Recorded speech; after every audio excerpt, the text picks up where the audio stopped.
In the western part of Nigeria, there was a peaceful village called Olorun Tokoto, a quiet town with red earth, roads, tall palm trees, and villagers who lived simple lives. But among them, there was one man who stood out, Chief Adewale. He was wealthy, very wealthy. His mansion sat at the end of the village road, painted white with golden gates. But despite his riches, Chief Adewale was never proud, never arrogant. He helped everyone. When the village well dried up, he paid for a new borehole. When the primary school collapsed during rainy season, he built a new one, stronger, bigger, better. Every December, he shared food, bag of rice, indomies, chicken. Everyone of Olorun Tokoto ate because of him. Widows, he gave them monthly allowance. Young girls, he sponsored their education. Boys roaming the streets, he gave them work in his farms and shop. The people loved him. They called him Baba Bobowa, the father of all sort. But what the village didn't know was that Chief Adewale was also the saddest man in Olorun Tokoto. Because in all his riches, in all his giving, there was one thing he couldn't enjoy: his own children. His first son, Segun, was born strong. The boy had wisdom beyond his years. At just 9, he could speak like a grown man.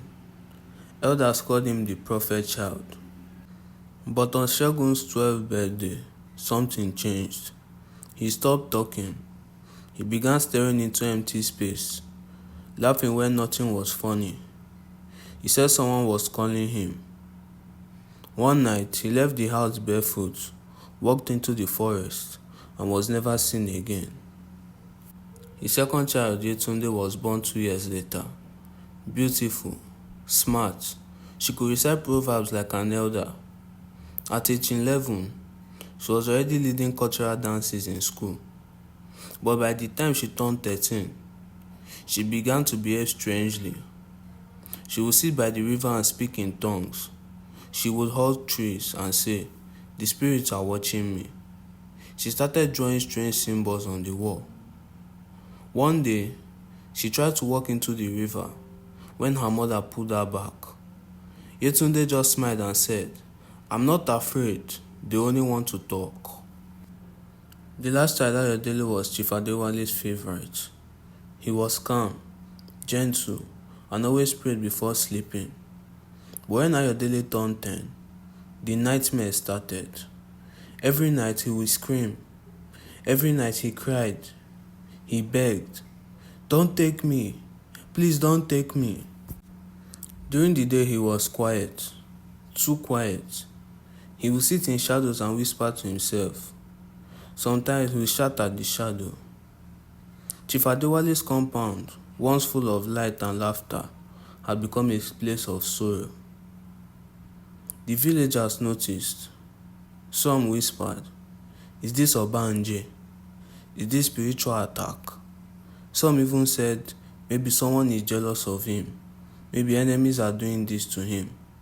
But Chief Adewale never said a word. He kept helping. Even when his wife begged him, "Let's travel. Let's see a prophet.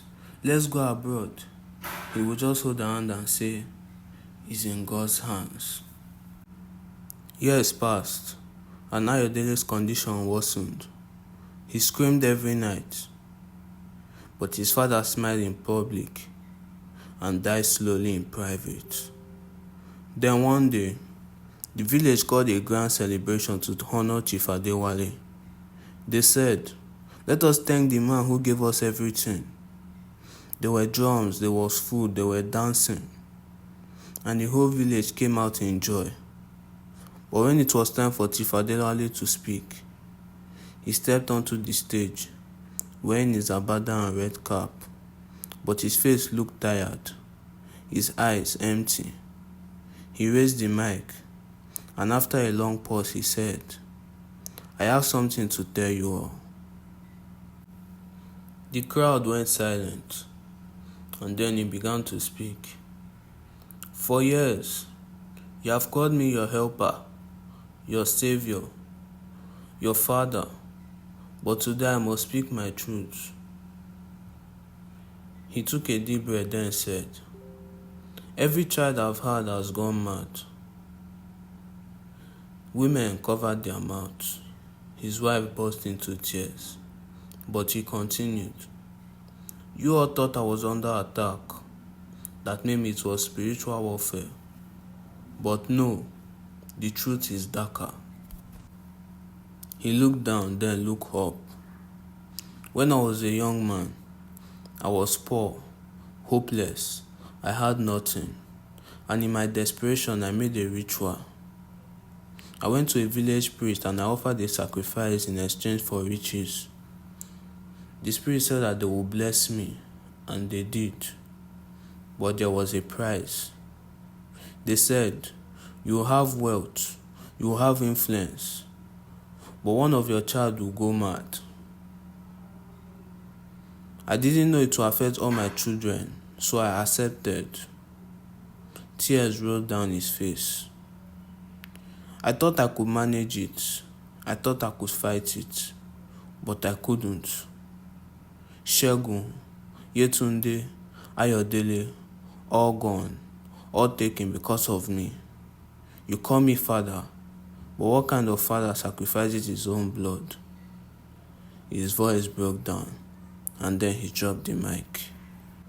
Without saying another word, Chief Adewale removed his bead, removed his cap, shoe, and walked towards the river.